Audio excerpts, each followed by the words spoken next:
이 시간 저희들에게 주시는 하나님의 말씀은 구약성경 열왕기 상서 15장 14절 한 절의 말씀입니다. 다만 산당은 없애지 아니하니라. 그러나 아사의 마음에 일평생 여호와 앞에 온전하였으며. 아멘. 오늘 주신 말씀의 제목이 여호와 앞에 온전한 왕, 이런 제목을 붙였습니다. 우리 한번 같이 해볼까요? 여호와 앞에 온전한 왕. 액센트는 온전함에 있습니다. 여호와 앞에 온전한 왕. 열왕기 상세 말씀을 묵상하면서 제가 묵상에 이렇게 쉽게 잘 못 들어가는 그런 부분이 있더라고요. 그래서 왜 묵상이 잘 안 되지? 이런 생각을 하면서 저를 점검해 보니까 제가 학교를 다녔을 때 배웠던 역사에 대한 방식 때문에 그런 걸 깨달았어요. 우리가 초등학교, 중학교를 다닐 때 역사를, 국사를 배우면서 늘 시험을 보죠. 그러면 시험 문제가 어떻게 나오냐면 조선시대의 다섯째 왕은 누구냐? 그러면 이제 시험보다 말고 태정, 태세, 문단세 이렇게 손가락 이렇게 하면서 이제 꼽는 거죠. 그 습관이 지금 몇 년입니까? 근데 지금까지 남아있어요. 그래서 자꾸 유다의 왕에 대한 이야기가 나오면 이 왕이 몇 번째 왕이지? 르호보암 다음에 누구지? 이게 4대 왕인가? 3대 왕인가? 자꾸 이렇게 가는 거예요. 또 북이스라엘에 대한 왕 얘기가 나오면 여로보암 다음에 그 다음에 이게 어떻게 되지? 몇 번째 왕이지? 자꾸 이렇게 되니까 말씀에 집중하기보다는 이분이 몇 대 왕인가? 몇 년 왕으로 재위했는가? 그리고 성경에는 안 나오지만 이분이 몇 살에 왕으로 등극했는가? 이런 집중하지 않아야 될 때에 자꾸 집중이 되는 거예요. 이제 그러다가 지난 주 중에 박보현 목사님하고 제주도를 갔다 왔어요.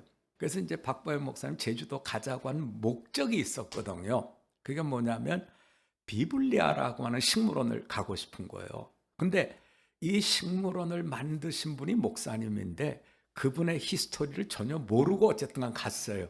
이제 그 식물원에 있는 것들을 보는데 그 식물원의 특징은 성경에 나오는 식물로 식물원을 만든 거예요. 그래서 설명을 들으면서 이렇게 하는데 재밌는 게 문이 12개, 12문. 그래서 그것을 하게 된 것은 성경에 나오는 식물에 대해서 목사님들이 너무 엉터리로 하더라는 거예요. 네. 그게 아닌데 이제 한 가지 예를 들어주는데 가나안 땅에 대해서 얘기할 때 젖과 꿀이 흐르는 땅이라 그러잖아요. 그런데 그 꿀이 우리가 생각하는 벌꿀이 아니에요, 여러분. 얼마나 이게 막 꿀이 많이 나면 그러게. 근데 우리가 알다시피 이스라엘은 그렇게 미론이 좋은 나라가 아닙니다. 예를 들어서 뭐 호주가 이렇다, 뭐 그리스가 그렇다 그러면 그거 인정할 수 있어요. 왜냐하면 워낙 꿀이 많이 나니까 인정할 수 있는데, 그래서 그 젖과 꿀이 흐른다는 것, 젖은 우리가 인정할 수 있는 게 이스라엘이 아는 대로 목축 국가니까 꿀은 젖은 많겠죠. 근데 꿀은 그게 아니고 이제 쭉 그 식물원을 하나하나 다니면서 다 설명을 해 주셔요. 우리가 봐도 깜깜이니까 이제 설명을 해 주시는데 꿀이라고 하는 것에 대한 표현은 아마 성경학자들이 이거다라고 얘기는 안 하지만 이걸 겁니다 하고 설명해 주는 게 뭐냐면 대추야자예요. 대추야자가 그렇게 많은데 그 사진을 찍어 놓으셨더니 지금은 가을이 돼갖고 대추야자 나무에 열매가 없는데 찍었는데 정말 나무 가지가 휠 만큼 많이 달리는 거예요. 그리고 나와서 이제 대추야자를 사가지고 우리가 먹었는데 정말 말린 거라서 그런지 달아요. 그 목사님 말씀이 젖과 꿀이 흐르는 땅에 꿀이라는 건 아마 이 표현일 겁니다 라고 설명을 해주는 거예요. 그런데 이제 12대문을 쭉 이렇게 돌아다니면서 보는데 또 한 가지 설명해 주는 게 우리들한테 목사님 이게 성경에 나오는 갈대입니다 하고 갈대라는 것을 설명. 우리는 갈대 그러면 고수부지에 있는 갈대잖아요. 이렇게요. 네, 이렇게 막 흔들리면서. 그래서 바람에 흔들리는 갈대다 그럴 때 우리는 그렇게 이 갈대가요. 우리가 생각하는 갈대가 아니에요. 거의 대나무 수준이에요. 키도 3m가 훨씬 넘고요. 잘라가지고 강에 가서 낚시를 할 만큼 굵은 그런 식물이에요. 근데 이 갈대가 처음 봄에 자랄 때는 아주 가늘게 자란다는 거예요. 그런데 이게 1년을 커가면서 거의 매듭이 지어지는데 그 매듭이 지어지면서 자란 게 거의 우리가 보기에는 대나무 수준이라는 거예요. 그런데 거기에 갈대가 바람에 흔들리듯이 하는 것은 어떤 표현이라고 설명해 주냐면 어린 갈대였을 때 바람에 흔들리는 것은 우리가 고수부지에서 보는 갈대 흔들리는 것하고 같아요. 그런데 대나무처럼 굵은 이런 갈대로 컸지만 바람이 불면 얘네들이 흔들리는 거예요. 그러니까 갈대와 같이 흔들린다는 것은 신앙의 모양이 어릴 때나 신앙의 모양이 갖추어졌을 때나 세상에 바람이 오면 흔들린다라고 하는 이런 표현이라는 거죠. 그래서 이게 무식하면 용감하다고 모르면서 막 그동안에 내 나름대로 설명했구나 하는 게 얼마나 엉터리였는가 하는 자책감을 가지고 식물원을 보았습니다. 그와 같은 제주도의 경험을 가지고 이제 말씀을 다시 묵상해 보니까 좀 지워졌어요.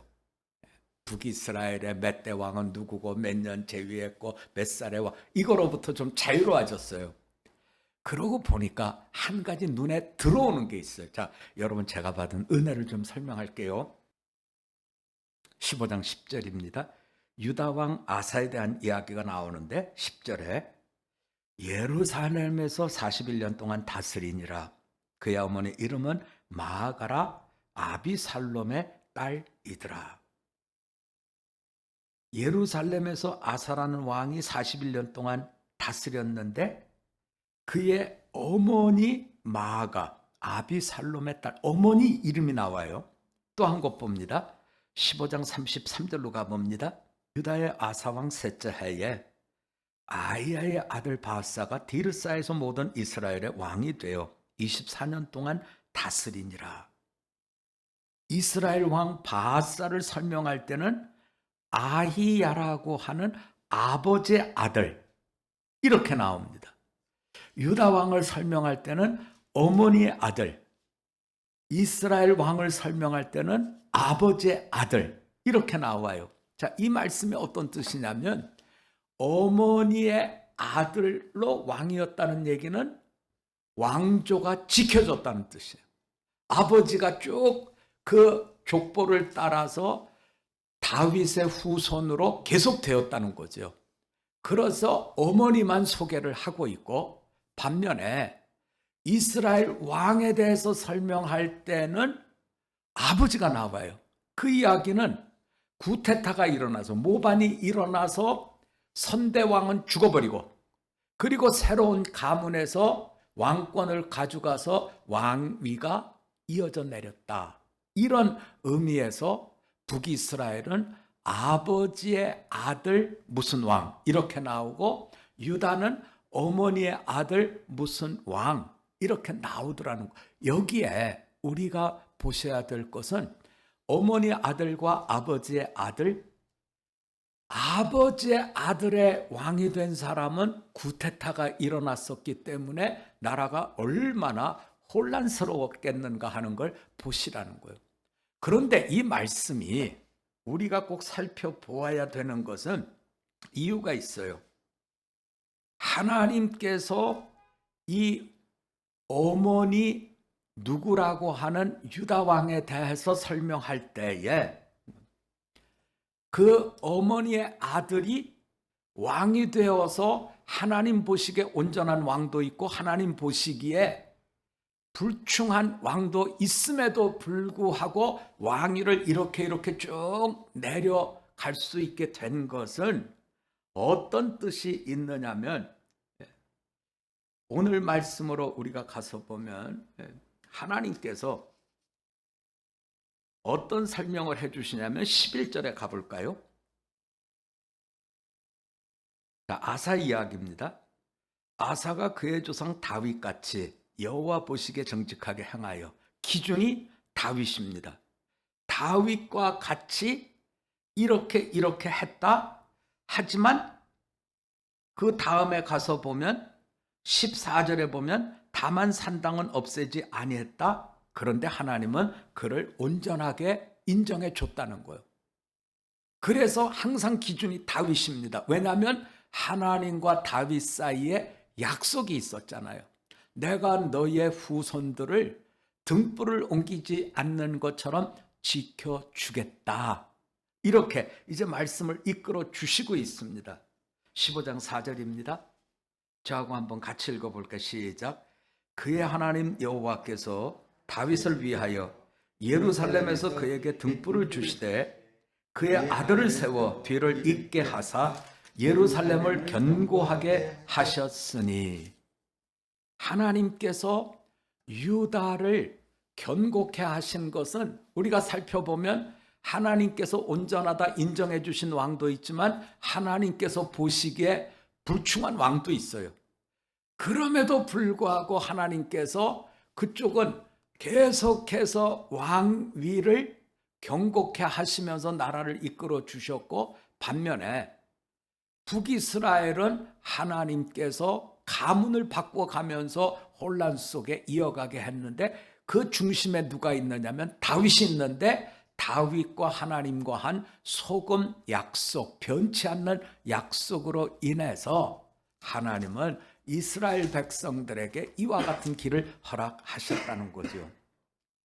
자, 이 말씀을 보면서 이제 제가 목사로 겪은 얘기를 해드릴게요.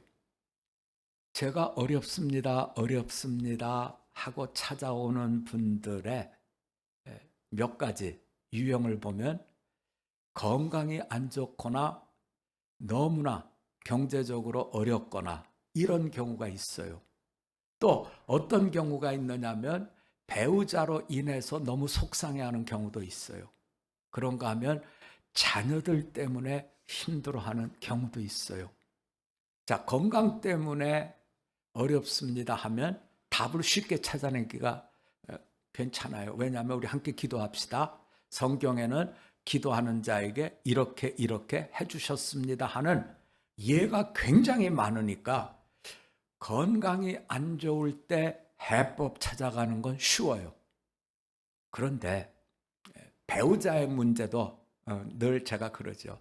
시간이 지나면 철듭니다. 기다립시다. 이렇게 하면 또 넘어가요. 그런데 이게 자식의 문제가 힘들어지고 할 때는 이거 참 힘드신 것 같아요. 왜냐하면 대개 자식이 속썩이는 것은 벌써 초등학교 시절부터 힘들어 하거든요. 근데 중고등학교 가면 엉덩이의 뿔이 더 커지면 더 커지지 잘라지는 법이 없잖아요.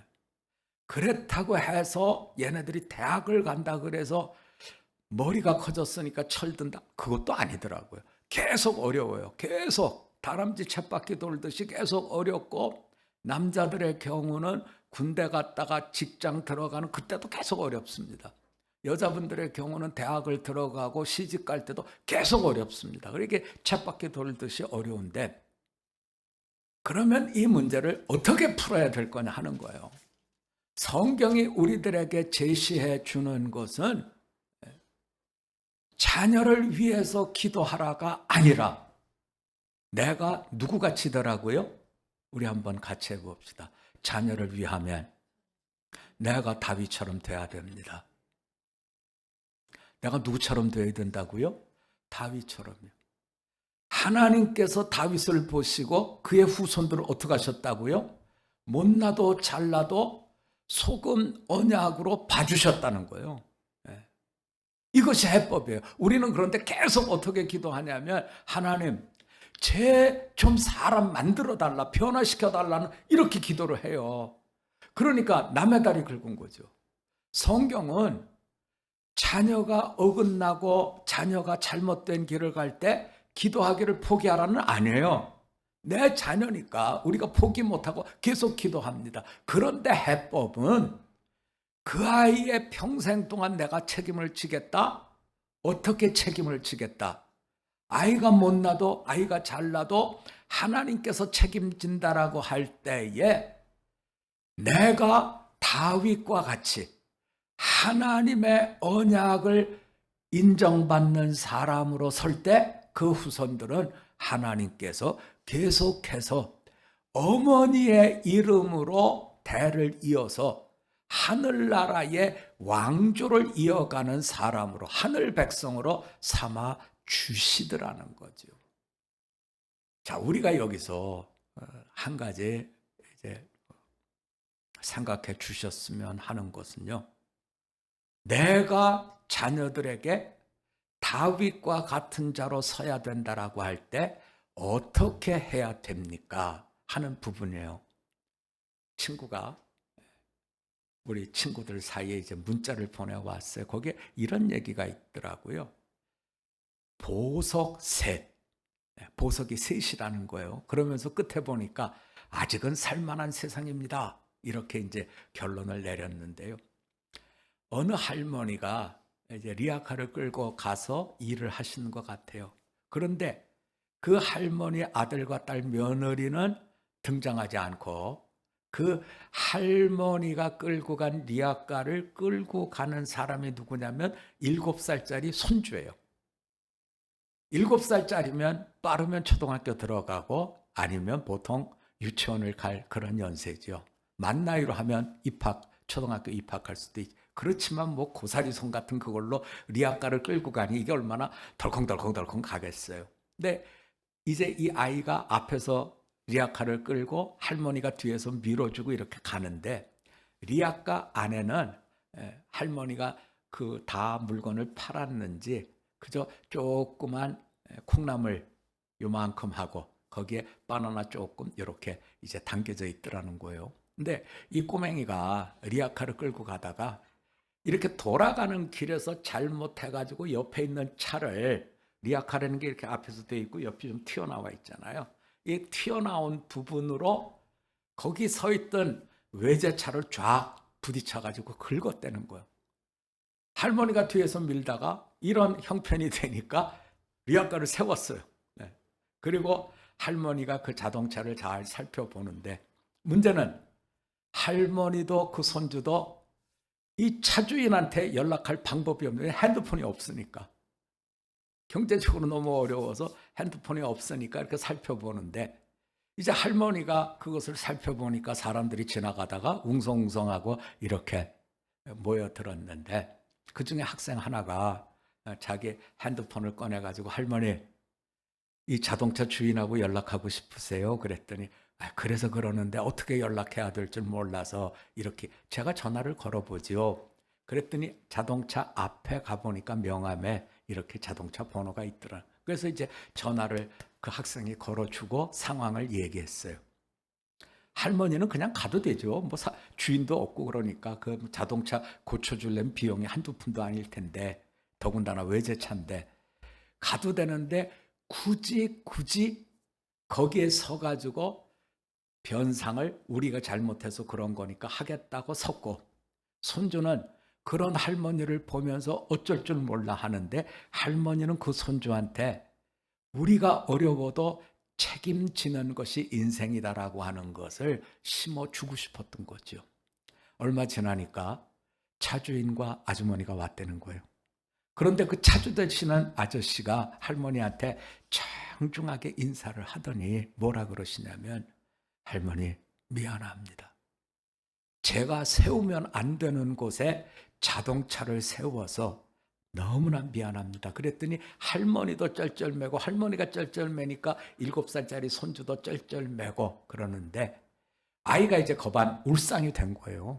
네, 미안하다 그러니까. 그래서 그 차주 되시는 분의 아주머니가 그 꼬맹이를 얘가 이제 울먹울먹 하는 걸 아니까 안아주면서 괜찮아요 하고 안아주셨다는 거예요.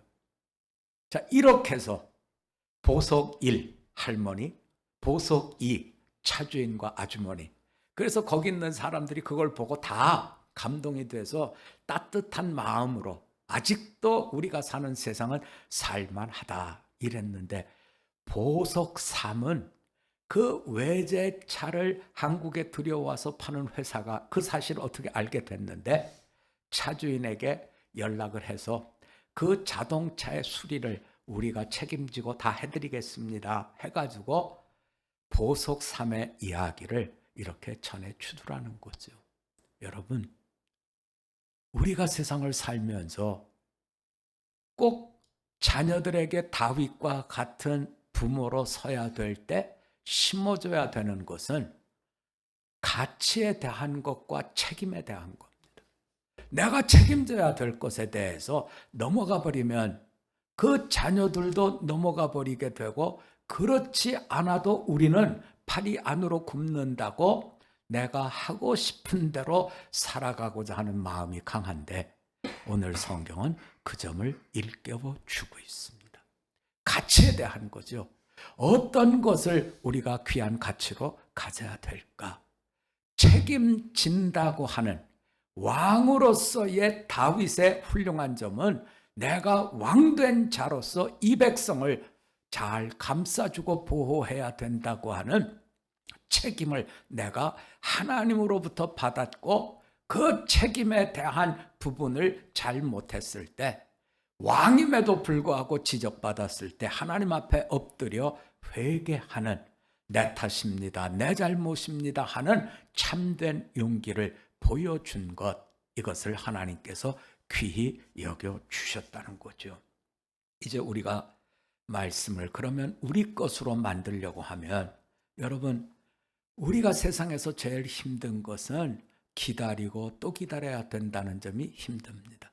아무리 어려운 것도 수술 한 번으로 완쾌가 된다고 하면 우리가 견딜만 해요. 그런데 대부분의 귀한 일들은 단번에 해결이 되지 않습니다. 기다리고 또 기다려야 됩니다. 어떻게 해야 됩니까? 우리가 겪어야 될 귀한 가치와 소중함의 자리에 서게 되려면 기다리고 또 기다려야 되는데, 성경은 우리들에게 늘 부탁합니다. 쉬지 말고 기도하십시오. 이것이 영적 싸움입니다. 쉬지 말고 기도하는 속에서 포기가 아닌, 타협이 아닌 예수님께서 이 땅에서 이루신 대속의 선물을 내가 가졌다고 하는 것을 주님과 동행하면서 우리는 이루어 가신다는 거죠. 성경은 우리들에게 부탁합니다. 하나님께서 주신, 나에게 주신 선물, 대속의 은혜 속에 영생과 천국을 받았다고 하는 이 귀한 가치를 내가 스스로 버리지 않도록 나를 지키고 그 일을 위해서 기다려야 되는데, 어떻게 해야 됩니까? 주님께 쉬지 말고 기도하십시오. 주님께 쉬지 말고 기도하십시오. 이 부분을 우리에게 설명해 주고 있습니다. 기도는 무엇일까요? 저는 요즘에 우리 손녀하고 4시 반이 되면 만나서 이분하고 대강 7시 정도까지 2시간 반 정도를 같이 지내는데요. 재밌는 걸 제가 이 아이하고 지나면서 느꼈어요. 그게 뭐냐면 4시 반에 만나면 자기의 요구를 얘기합니다. 하비, 나 저기 그네 타고 싶어. 하비, 나 저기 가서 철봉하고 싶어. 요새는 키가 좀 커가지고 제일 작은 철봉을 자기가 이렇게 팔 뻗어서 이게 잡는 거예요. 그럼 거기 매달려요. 그러면 딱 저를 잘하지? 그런 표정이에요. 그래서 제가 어휴 잘하네, 우리 손자 잘하네, 그러고 박수 쳐주고 그럼 기분 좋아가지고, 그 다음에는 꽈배기처럼 꽈가지고 옆에 높은 칸으로 가서 뭘 보여주고 싶어요. 근데 옆에 높은 칸은 한 30cm 더 높기 때문에 이게 쉽사리 못 넘어가. 야 다쳐 하지마. 그러면 하비, 나 안 오. 그래갖고 이제 거기 안아서 또 해주면 10초도 안 돼서 떨어지죠. 네, 근데 떨어질 때 되면 빨리 안으라는 거예요. 자기 힘 다 빠졌으니까. 이제 그거 철봉하고 나면 옆에 있는 시소로 가고, 시소 다 하고 나면 그 다음에 이제 미끄럼틀 가고 그네 타고, 거기서 한 30분은 저하고 놀아요. 근데 제가 제일 힘든 건 시소 타는 겁니다. 왜냐하면 자기는 제일 뒤에 앉고 할아버지는 앉는 게 아니라 그걸 힘으로 눌렀다 들었다 눌렀다 들었다 해서 얘가 시소 타는 거를 박자 맞춰서 해줘야 되는 거예요. 그렇게 해서 이제 한 30분 다 놀고 나면 합의 GS. GS 25시 참새 방앗간이죠. 그 아주머니가 거기서 늘 그 시간대에 봐주시는데 저하고 우리 손녀딸하고 들어가면 아주 정중하게 인사를 또 왔어요 이러면서 해요. 또 온 손님이에요. 그래서 이제 GS 25시를 가거나 아니면 요 옆에 있는 보리빵집 가서 이제 빵을 사갖고 가거나 이제 그럽니다. 그렇게 해서 쭉 가면 그 다음에 이제 어디로 가냐면 저희 집으로 가요. 집에 가서 이제 강아지들하고 또 놀지요. 다 놀고 나면 합의 핸드폰. 제 핸드폰 내놓으라는 거예요. 그래서 이제 주죠. 그러면 꼬맹이들 보는 어린이 유튜브가 있어요. 그걸 딱 주면 딱 정자사를 해가지고 이렇게 딱 놓고 자기가 보는 거 이렇게 해가지고 찾아가지고 딱 해요. 이분이 지금 3세입니다. 네, 3세인데 다 찾았어요. 저하고 이 기기를 다루는 수준은 비슷해요. 네. 그래서 이제 탁 찾아갖고 이제 하는데 그렇게 하면 4시 반이 5시 반 되고 5시 반이 6시쯤 됩니다. 그러면 그때부터 훌쩍훌쩍 울어요. 왜 우냐? 너 왜 울어? 그러면 엄마 보고 싶어. 엄마 보고 싶어. 그러다가 또 메뉴가 바뀌어요. 아빠 보고 싶어. 합의는 안 보고 싶어. 시큼 봤다 이거죠. 네, 안 보고 싶다는 거예요. 그때 느끼는 게 있어요. 여러분, 기도는요. 내가 누구 보고 싶어야 돼요? 내가 예수님 보고 싶은 거예요. 내가 예수님 보고 싶은 거예요. 이것은 영적 본능입니다. 우리가 아이들이 이걸 생각하고 하는 게 아니에요. 이게 엄마하고 아버지하고 살면서 내가 자녀 됐다는 건 본능이에요.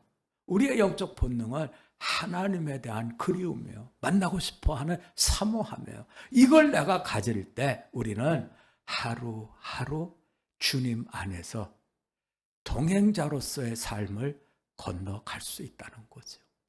요즘에는 우리 손녀딸이 이제 한 가지 메뉴가 더 늘었어요. 그게 뭐냐면 합의 나랑 멍멍이 버스 타. 그러면 이제 현대백화점 버스 타는 거예요. 그거 타고 이제 현대백화점 가는 거예요. 근데 폼이 얼마나 웃기냐면 저는 후줄그레한 중늙은이고 얘는 꼬맹이잖아요. 근데 여기 가방을 맨날 매요. 근데 사람들은 그 가방에 뭐가 들어있는지 굉장히 궁금해요. 제가 안 밝히겠습니다. 어쨌든 거기 대단한 물건들이 들어있어요. 꼭 필요한 필수품이죠. 이제 그걸 메고 현대백화점에 가면 그런 포즈로 오는 아이는 걔밖에 없는 거예요. 그래서 가면 우리는 이제 엘리베이터 타고 어디로 가냐면 하늘공원 꼭대기로 갑니다. 그러면 거기 가서 잔디밭이 있어요. 거기 가서 막 뛰어놀고 뭐 그러는데 거기서 노래가 나오거든. 그리고 또 춤도 춰요. 막 이제 춤도 추다가. 네. 그 다음에 이제 저보고 오라는 거예요. 할아버지 같이 춤추자는 제가 되겠습니까? 네. 그러고 나도 역시 6시 반이 넘으면 또 찔찔 우는 거예요. 합이 엄마 보고 싶어. 합이 아빠 보고 싶어. 찔찔 우는. 그럼 제가 이제 하늘공원에서는 딱 이렇게 야 엄마가 지금 여기 오고 정말? 그럼 여태까지 이게 연기였어요. 네, 이게 엄마가 온다는 소리에 입이 쑥 들어가요. 그 합이 지하로 가. 왜냐면 거기에 푸드코트가 있잖아요. 엄마 만나서 자기 저녁 먹어야 되니까 푸드코트가 지하로 가. 그러면서 내려가자는 것. 여러분, 우리가 응답에 대한 것, 변화에 대한 것 다 가치의 소중함 속에서 그 길을 찾아서 가지만 중요한 것은 견뎌야 된다. 기다려야 된다. 하루아침에 이루어지는 게 아니라는 거죠. 어떻게 견딥니까? 하나님이 우리에게 심어준 영적 본능, 내 부모가 누구인가 하는 것을 알게 해주신 그 영적 본능 속에 우리는 하나님을 만나 하나님의 인도하심 속에 온전한 자라 칭해주는 그 열매들을 얻을 수 있는 것이지요. 오늘 성경은 우리들에게 부탁합니다. 자녀들의 문제가 힘들 때 다윗을 보라는 겁니다. 다윗 때문에 그 자녀들은 어머니의 이름을 이어가면서 가문의 사람으로 왕으로서 이어갔던 걸 보시라는 겁니다.